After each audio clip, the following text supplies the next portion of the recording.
दोस्तों आज की ये जो वीडियो है ये फैक्ट्स के ऊपर बेस्ड है। मैं आपको बता दूं कि एडीए, एचएएल और डीआरडीओ की तरफ से तीन खुशखबरियां निकल कर आ रही है।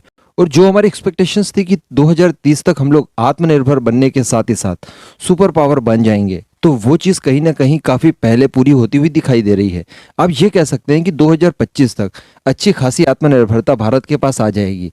और इसके लिए हमें हमारे वैज्ञानिकों को धन्यवाद देना चाहिए। उनको धन्यवाद देने के साथ ही हम लोग वीडियो को आगे बढ़ाते हैं। एक्चुअली सबसे पहली खबर निकल कर आ रही है डीआरडीओ की तरफ से। मैंने आपको कुछ ही समय पहले बताया था कि जो रुस्तम 2 ड्रोन है हमारा, उसकी एक झलक दिखाई दी है तपस के तौर पर, यानी इसका नाम परिवर्तन कर दिया गया है और इसे तपस बना दिया गया है। अब मैं आपको बता दूं कि डीआरडीओ ने इसका एक सफल परीक्षण किया है, इसका टेस्ट किया गया। ये ऑटोनोमसली टेक ऑफ करता है, लैंडिंग करता है। और इसी के साथ साथ जो जीपीएस को हम लोग रिप्लेस करने जा रहे हैं हमारे गगन नेविगेशन सैटेलाइट से, उसका भी इसके साथ परीक्षण किया गया, जो कि दोनों ही तरह के टेस्ट पूरी तरह से सफल साबित हुए हैं। यानी हमारा ड्रोन तो कामयाब हुआ ही हुआ, साथ ही जो हमने नेविगेशन सिस्टम बनाया है जिसके बाद हम लोग जीपीएस के ऊपर निर्भर नहीं करेंगे, यहाँ पर भी आत्मनिर्भरता आती हुई दिखाई दे रही है, तो उसमें भी हम लोग पूरी तरह से सफल रहे हैं। यानी हमारा जो गगन सैटेलाइट है वो भी अपना काम प्रॉपर कर रहा है। जिस तरह की चीजें हमें चाहिए थी, जो एक्सपेक्टेशंस थी हमारी, वो ये पूरी करता है। तो आप ये कह सकते हैं कि ड्रोन का क्षेत्र हो या फिर नेविगेशन का क्षेत्र हो, यहाँ पर भारत को आत्मनिर्भरता मिलते हुए दिखाई दे रही है। मैं आपको बता दूं कि इसका एक परीक्षण किया गया और डीआरडीओ ने खुद ही इस परीक्षण का ये वीडियो शेयर किया है, जो इस समय आप स्क्रीन पर देख रहे हैं। वैसे तो अभी इसके अंदर 180 एचपी का इंजन इस्तेमाल किया गया है, लेकिन मैंने आपको पहले भी एक वीडियो में बताया था कि जल्दी ही डीआरडीओ इसमें 220 एचपी का इंजन इंटीग्रेट करने वाला है। उसके बाद होगा यह कि इसकी पेलोड कैपेसिटी काफी बढ़ जाएगी और साथ ही साथ इसका एंड्योरेंस बढ़ जाएगा, यानी ये हवा में ज्यादा देर तक रह पाएगा और साथ ही साथ ज्यादा वजन उठा पाएगा। ज्यादा वजन उठा पाएगा इन द सेंस ज्यादा मिसाइलें कैरी कर पाएगा अपने साथ, और किसी भी बड़े स्ट्राइक मिशन को ये पूरी तरह से अंजाम देने के लायक बन जाएगा। इसके बाद दोस्तों बात कर लेते हैं एचएएल और एडीए के बारे में। यहाँ पर भी बहुत ही अच्छी खबर निकल कर आई है।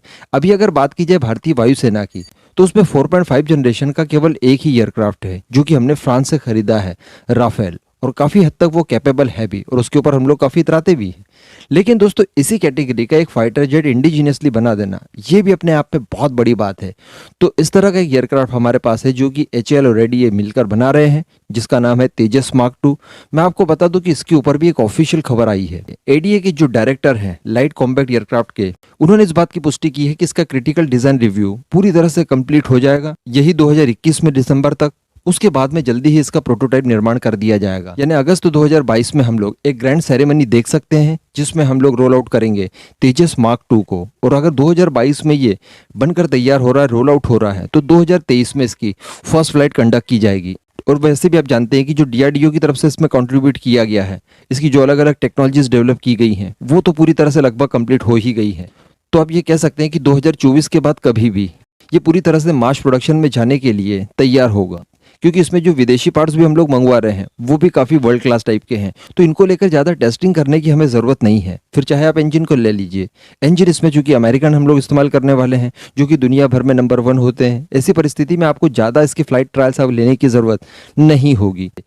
तो आप ये कह सकते हैं कि बहुत ही जल्दी ये अपने मास प्रोडक्शन के लिए जाने वाला है, और हमारी एयरफोर्स को 2030 से काफ़ी पहले ही बड़ी मात्रा में इसका डिलीवरी भी हो सकती है। इसके साथ साथ एमसीए की बात कर लें, एमका की, तो उसको लेकर भी काफ़ी पॉजिटिव खबरें निकल कर आई है। जो एचएएल के चेयरमैन हैं आर माधवन जी, उनकी तरफ से खुद इस बात की पुष्टि की गई है कि इसका प्रीलिमिनरी डिजाइन रिव्यू पूरी तरह से कंप्लीट कर लिया गया है, और जो क्रिटिकल डिजाइन रिव्यू है उसके ऊपर काम चल रहा है, लगातार उसको किया जा रहा है, और जल्दी ही ये भी कंप्लीट हो जाएगा। जैसे ही तेजस मार्क 2 रोल आउट होगा 2022 में, 2023 में ये भी रोल आउट हो जाएगा। उसके बाद 2024 में ये अपनी फर्स्ट फ्लाइट ले लेगा, और उसके बाद कुछ समय ट्रायल चलने के बाद इसका मास प्रोडक्शन करवा दिया जाएगा। तो अल्टीमेटली यहाँ पर आप ये कह सकते हैं कि अब हमें किसी टेक्नोलॉजी को डेवलप करने से ज़्यादा इसके प्रोडक्शन पर ध्यान देने की ज़रूरत है। अगर प्रोडक्शन लाइन हमारे पास प्रॉपर हुई, क्योंकि अभी ये 2 फाइटर जेट एक साथ हमें निर्माण करने होंगे, तो इसके लिए प्रोडक्शन लाइन को ऑब्वियसली बढ़ाने की ज़रूरत है। वैसे यहाँ पर मैं आपको एक और बात बता दूँ